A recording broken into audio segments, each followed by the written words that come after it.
Bem, pessoal, essa aula de revisão é aula de farmacodinâmica e de mecanismos gerais dos fármacos, tá bom? Eu tinha postado o link desde o dia de ontem, tá? Desde segunda-feira à noite, para vocês entrarem, tá? Só entrou uma aluna, depois entrou a Demi, depois ela, eu acho que travou o meu computador, mas eu enviei um novo link, tá? Para vocês entrarem de novo, tá? É, Nessa aula, nós dividiremos a aula em dois momentos. Hoje falaremos sobre farmacodinâmica e na sexta-feira falaremos sobre mecanismos gerais dos fármacos. Tá? Já são as revisões para a segunda verificação de vocês.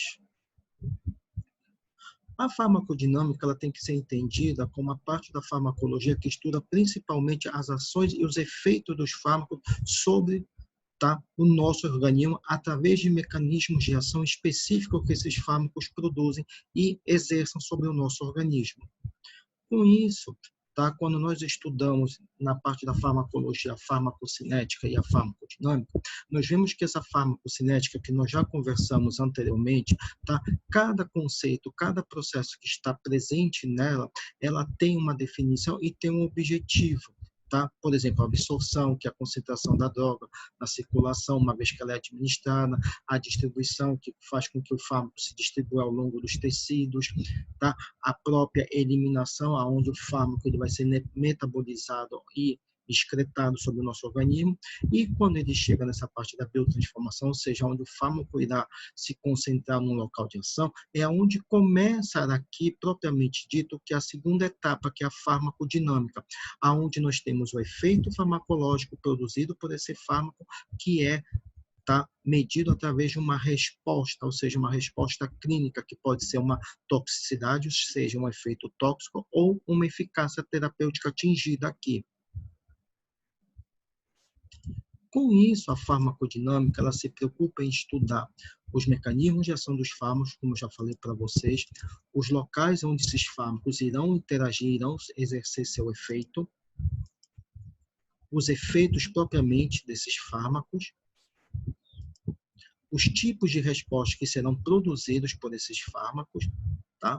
E a relação dose e dos efeitos que esses fármacos irão ter sobre o nosso organismo aqui. Uma vez que, quanto maior a dose que se for administrada, maior vai ser o efeito farmacológico produzido, ou seja, maior será o mecanismo que esse fármaco irá exercer sobre o nosso organismo. Com isso, tá, esses fármacos, para eles poderem realizar um efeito, eles precisam interagir, ou seja, eles precisam agir em locais alvos aqui.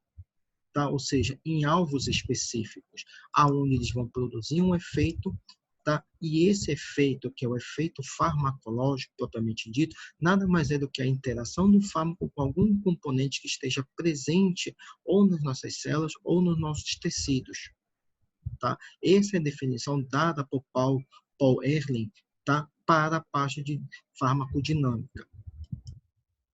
E essas moléculas, esses componentes, nada mais são do que enzimas, moléculas transportadoras, canais iônicos e receptores que estão presentes nas nossas células e nos nossos tecidos aqui. Só que para esse fármaco ele conseguir fazer essa interação com os componentes, ele precisa ter o quê? O que nós chamamos de seletividade de ação. E essa seletividade de ação varia de acordo com o tipo do paciente, com o fármaco que vai ser administrado e principalmente com o tipo da via de administração que será administrado, tá? Que esse fármaco será administrado. Isto porque, tá, o mecanismo de seletividade ele nos ajuda a determinar principalmente uma margem, tá, ou seja, a margem entre os efeitos desejados e os indesejados dos fármacos, ou seja, ele medeia, tá, essa relação entre o que é benéfico para o nosso organismo e o que não é benéfico para o nosso organismo. Tá? Além disso, a seletividade também ela pode ser utilizada principalmente para melhorar a seletividade farmacodinâmica, ou seja, melhorar o mecanismo de ação do fármaco, fazendo com que os efeitos terapêuticos sejam diferentes dos efeitos tóxicos, ou seja, que os efeitos terapêuticos aqui alcançados sobressaiam sobre os efeitos tóxicos. E segundo, aumente aqui a seletividade farmacocinética, principalmente no que se diz respeito à distribuição desse fármaco ao longo do órgão-alvo, aonde o fármaco irá fazer seu efeito. Com isso, tá? Dentro das bases moleculares, principalmente das bases moleculares para a seletividade de ação dos fármacos, nós observamos que o fármaco, para fazer seu efeito, para exercer seu mecanismo e realizar seu efeito aqui, ele precisa interagir com o receptor. Com isso, nós observamos que existem inúmeros tipos de receptores presentes, tá, no nosso organismo, como também temos moléculas, tá, como enzimas, receptores nucleares, a própria molécula do DNA e própria abertura de canais iônicos que atuam aqui na interação, tá, com o fármaco. Por isso que o fármaco ele pode se ligar a vários tipos de receptores, como também vários tipos de receptores podem se ligar a vários tipos de fármaco. E o que vai determinar esse tipo de interação, esse tipo de afinidade, é o grau de seletividade. E esse grau de seletividade do fármaco com a molécula do receptor pode ser dada pelo tamanho e forma da molécula do fármaco, pelos seus grupamentos, pelo seu grau, pela sua carga iônica, pela formação de ligações covalentes ou de pontes de hidrogênios aqui, e também na presença ou ausência de estruturas, principalmente estruturas cíclicas, estruturas de cadeias fechadas, que fazem com que a molécula do fármaco seja mais específica e mais pesada, que façam com que esse fármaco interaja de forma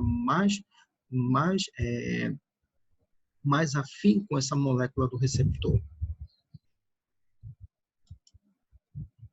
Assim, nós temos a seguinte afirmação, que os fármacos aqui, eles não criam um efeito no organismo, pelo contrário, eles modificam uma função já existente no nosso organismo, tá? Quando o fármaco ele é administrado, ele não tende a criar um efeito, mas ele modifica já uma função biológica já existente, melhorando essa função para o quê? Para a melhoria de um quadro clínico ou para a regressão de alguma alteração que possa estar acontecendo no nosso organismo. Salvo guarde, tá? A única exceção aqui que nós temos é quando ocorre tá, os medicamentos que são à base de DNA, principalmente antineoplásticos, antirretrovirais, que eles são a exceção. Por quê? Porque eles atuam por uma diversidade chamada de interação gênica, tá? Que fazem com que haja uma mudança no comportamento e uma alteração na genética dos componentes celulares. É a única exceção aqui presente. Tá? Agora, para correr o que a gente está falando da seletividade, nós já sabemos que os fármacos têm que interagir com seus receptores, que eles podem ser de dois tipos que nós já conhecemos, que são os agonistas e os antagonistas. E uma vez havendo essa interação, vai haver o que? Uma produção de uma ação, tá? Ou seja, vai haver uma alteração, ou seja, vai haver um mecanismo de ação que leva a alterações bioquímicas e fisiológicas sobre a nossa célula. E, consequentemente, o que vamos ter? Nós vamos ter um efeito. E esse efeito nada mais é do que uma mudança na função celular. Tá? A função celular aqui ela pode se tornar alterada, tá? Que leva a um efeito que pode ser mensurável ou não aqui. Por isso que no mecanismo de ação dos fármacos, para um fármaco produzir um efeito farmacológico, ele precisa de duas características. Primeiro, ele precisa ter uma afinidade pelo receptor, ou seja, uma capacidade de se ligar intimamente a esse receptor. E segundo, ele precisa ter o que nós chamamos de atividade intrínseca, ou seja, a capacidade desse fármaco de ter do que de poder ligar, tá, a este fármaco e produzir um efeito. Tá? Ou seja, depois de ligar, ele tem que ter a capacidade de se ativar, ou seja, não adianta somente haver a ligação aqui, ele tem que haver a ligação e, posteriormente, a sua ativação para exercer o seu mecanismo de ação farmacológico. Por isso que esses mecanismos de ação farmacológica, eles podem ser de vários tipos, eles podem ser estimulatórios, podem ser de depressão, de reposição, de irritação e de ações tóxicas, sendo que cada um deles tem a sua definição a seguir dada para vocês. Como, no caso da estimulação, nada mais é do que o aumento da atividade das células especializadas, tá? Em algum receptor, como na depressão, que causa uma redução na atividade seletiva de células especializadas. No caso da irritação, não há aqui um efeito seletivo sobre as células, mas sim vai haver o que é um efeito lesivo, tá, em células menos especializadas. No caso da reposição, nós utilizamos metabólitos, hormônios ou até congêneres, tá, que vão fazer o que? A suplementação, a suplementação de substâncias que sejam necessárias para o nosso organismo.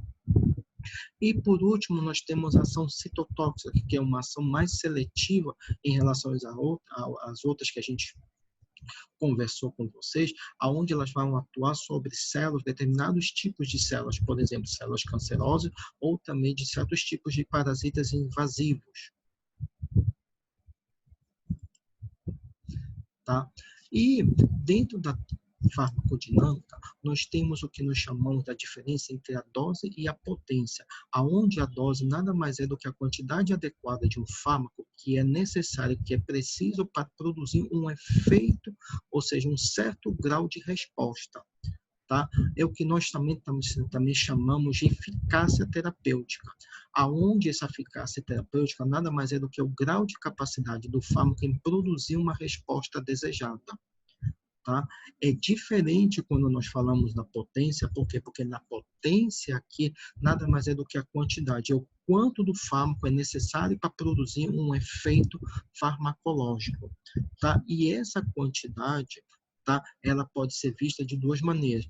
Uma, a quantidade necessária para produzir 50% de uma resposta máxima, que é capaz de induzir uma resposta, como também ela pode ser utilizada para comparar compostos, ou seja, fármacos da mesma classe, tá? Que possam ter efeitos diferentes ou o mesmo tipo de efeito. Por isso que quando nós analisamos a dose e a potência, tá? Nós analisamos essa dose, essa potência, tá? Através dessa curva dose-resposta, onde ela me fornece informações principalmente da dose, do quanto de dose que está sendo aqui produzida, que está sendo administrada, sobre o quê? Sobre a sua amplitude que é dada pela potência, ou seja, o quanto desse fármaco aqui, tá? Ele se torna potente para o quê? Para produzir um efeito farmacológico aqui. Tá? E aqui está aquele exemplo que eu dei para vocês do gráfico, tá bom? Aonde nós temos 4 tipos de fármacos que são administrados por diferentes tipos de dose e diferentes tipos de concentração, aonde nós observamos que alguns desses fármacos apresentam a mesma dose, tá? Ou seja, apresentam a mesma eficácia, tá? Mas só que em relação à potência, nós observamos que uns fármacos são mais potentes do que outros fármacos aqui.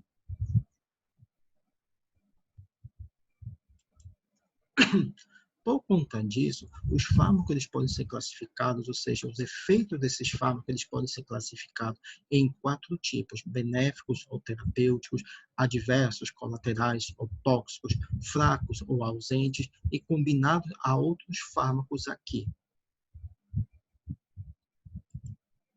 Tá? E dentro da farmacodinâmica, existem também outros conceitos, como, por exemplo, do índice terapêutico, que nós podemos avaliar dentro de uma curva dose-resposta, onde é a relação da dose letal com a dose eficaz. Ou seja, ela demonstra aqui um indicativo para uma margem de segurança desse meu fármaco a ser administrado no meu organismo. É diferente da janela terapêutica, porque a janela terapêutica, ela mede aqui entre as duas doses, ou seja, entre a dose mínima e a mínima eficaz, com a dose máxima eficaz. E essa extensão, ou seja, essa extensão que é dada em relação ao tempo, tá? Mede a concentração que o meu fármaco vai exercer no meu organismo, produzindo um efeito, tá, desejado ou não aqui. Por isso que, olhando nessa segunda figura aqui que eu mostro para vocês, o que nós observamos? Nós observamos aqui o quê? Nós observamos que temos um eixo, tá, onde temos a concentração plasmática do fármaco pelo tempo. Nós temos aqui a concentração mínima efetiva e a concentração máxima, o quê? Tolerada. Aqui nós observamos que o comportamento do meu fármaco, tá, fica entre essas duas faixas, entre essas duas concentrações aqui, mostrando que o quê? Mostrando que o fármaco está causando o quê? Um efeito farmacológico, porque ele conseguiu o quê? Ele conseguiu chegar próximo de o quê? Uma concentração mínima efetiva. Agora, quando nós observamos a segunda figura aqui, nós observamos que o comportamento do meu fármaco ele fica abaixo dessa concentração mínima efetiva, fazendo com que não haja o quê? Onde ele não está causando nenhum efeito farmacológico aqui. Já nessa terceira figura, nós observamos que o comportamento do fármaco, tá? Ele ultrapassou as duas faixas, duas concentrações, ou seja, ele já está causando aqui um efeito tóxico, tá? Propriamente dito. E os efeitos tóxicos adversos e colaterais, eles podem ser de dois tipos. Eles podem ser reações adversas previsíveis e reações adversas imprevisíveis. Nas reações adversas previsíveis, ela é muito vista em pacientes normais que fazem uso de determinados tipos de fármacos, seja com uma simples dor de cabeça, até para algumas patologias mais específicas, como, por exemplo, podemos ter toxicidade por superdose, podemos ter efeitos secundários ou indiretos, podemos ter também interações medicamentosas que estão presentes nessas reações adversas previsíveis. É diferente das reações adversas imprevisíveis, aonde elas são observadas principalmente em pacientes que apresentam hipersensibilidade aqui. E nesse caso nós temos as intolerâncias, as reações idiosincráticas, as reações alérgicas ou as pseudo-alergias aqui. Com isso, a toxicidade, ou seja, a toxicidade ou também chamada toxicidade por superdose, nada mais é do que o efeito relacionado a uma dose excessiva que é administrada a um paciente, que vai produzir efeitos tóxicos agudos ou não aqui. Além disso, os efeitos colaterais, tá? Eles podem ser também administrados, também podem ser vistos aqui através de doses normais ou também em efeitos terapêuticos indesejados, tá? Que possam vir a ocorrer durante a administração e o uso de um fármaco.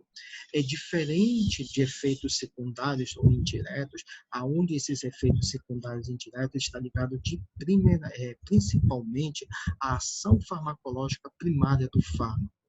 Tá? Aonde nós observamos que aqui há o aparecimento de certos tipos de doenças produzidas pela ação farmacológica desse fármaco, tá?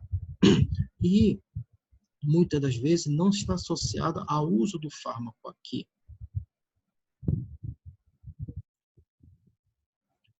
E nós chegamos a dois conceitos que são a intolerância e a idiosincrasia. No caso da intolerância, a intolerância nada mais é do que o efeito farmacológico medido quantitativamente, tá? Aonde esse efeito farmacológico é quantitativamente aumentado em pequenas doses do fármaco, ou seja, o paciente ele consegue aqui produzir efeitos, tá? Que estejam próximos das extremidades de uma curva dose-resposta, ou seja, ele pode produzir efeitos que possam estar abaixo, tá, de um limite tolerado ou acima de um limite tolerado aqui. O que vai depender desse efeito vai ser principalmente o quê?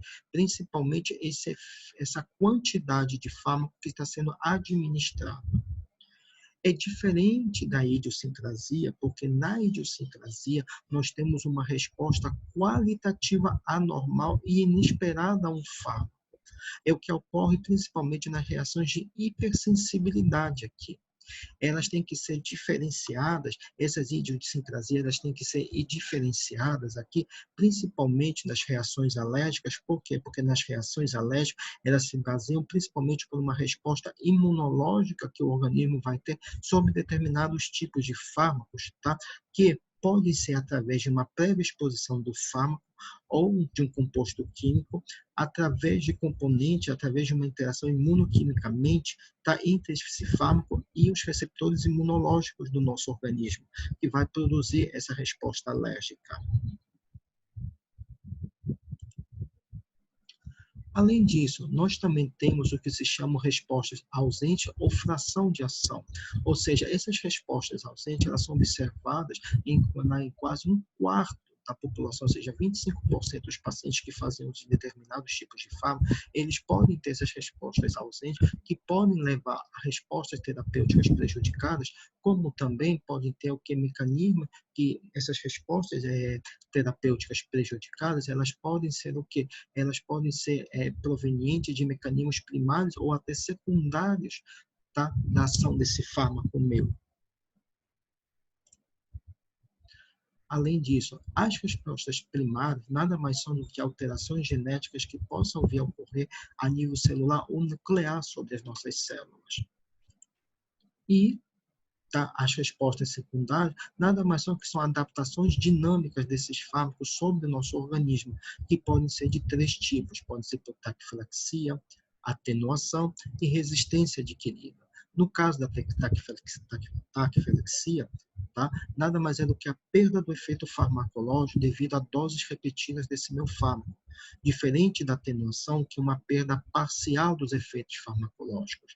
E a resistência adquirida, ou seja, é a perda total dos efeitos farmacológicos aqui. E dentro do tipo de tolerância, nós observamos que existem 2 tipos de tolerância. A primeira, que é a reversa ou sensibilização, que nada mais é do que um aumento na resposta farmacológica devido à repetição da mesma dose do fármaco. Ou seja, essa sensibilização, ela pode ser avaliada por uma curva dose-resposta, onde a gente verifica que a resposta, ao contrário de ser uma resposta virada para o lado direito, para o eixo direito, ele vai para um lado esquerdo, contrário à sua ação. E nós temos também a tolerância cruzada, quando há o uso repetido de um fármaco, que pode ser determinado principalmente por uma tolerância não apenas ao fármaco, mas também a outras estruturas de mecanismos semelhantes. Por exemplo, eu posso ter pacientes que possam ter tolerância à morfina, e exibem uma redução da resposta analgésica. Aqui. E também temos o que nós chamamos dos efeitos combinados de fármaco, quando a gente administra mais de 1 ou 2 fármacos, de forma simultânea, havendo aqui o que nós chamamos de sinergismo ou de antagonismo. Lembrando para vocês que quando há um sinergismo, quando a ação do fármaco é aumentada ou facilitada por um outro fármaco. E no antagonismo, é quando o fármaco reduz ou inibe a ação de um outro fármaco. E dentro da variação da resposta aos fármacos, nós observamos que essa variação da resposta dos fármacos depende muito da raça, do sexo, da faixa etária, de grupos étnicos aqui, como também depende aqui também de alguns fatores ambientais, que podem ser gravidez, podem ser também o fumo, pacientes que sejam tabagistas, pacientes também aqui que sejam etilistas, Também temos a questão do próprio estresse, que pode ocasionar mudanças no mecanismo de ação do fármaco, Também a própria dieta alimentar, alimentos que possam diminuir a ação do fármaco ou aumentar a ação desse fármaco, estado patológico, o paciente que apresente algum quadro de insuficiência, como por exemplo hepática, renal, diretamente eles atuam sobre os mecanismos de ação, principalmente no processo cinético e posteriormente no mecanismo, no processo dinâmico. E dentro do que a gente fala na farmacodinâmica, nós temos que a partir de uma dose prescrita e posteriormente de uma dose administrada, esse fármaco aqui vai exercer uma ação sobre um local-alvo do nosso organismo, aonde vai produzir um efeito farmacológico aqui. Dentro dessa dose prescrita, nós temos a adesão do paciente, nós podemos também ter erros no uso da medicação. Na dose administrada, nós podemos ter desde a taxa e a magnitude da absorção até a ligação às proteínas plasmáticas, a taxa de eliminação, como também na concentração de fármaco no local de ação. Podemos ter algumas variações fisiológicas, fatores patológicos e genéticos, aparecimento de tolerância, que podem exercer e podem influenciar de forma direta e indiretamente esses mecanismos de ação e essa farmacodinâmica. Bem, pessoal, o que eu tinha que falar para vocês dessa aula de revisão de farmacodinâmica, era isso. Na sexta-feira, nós já falaremos a respeito dos mecanismos gerais dos fármacos aqui para vocês.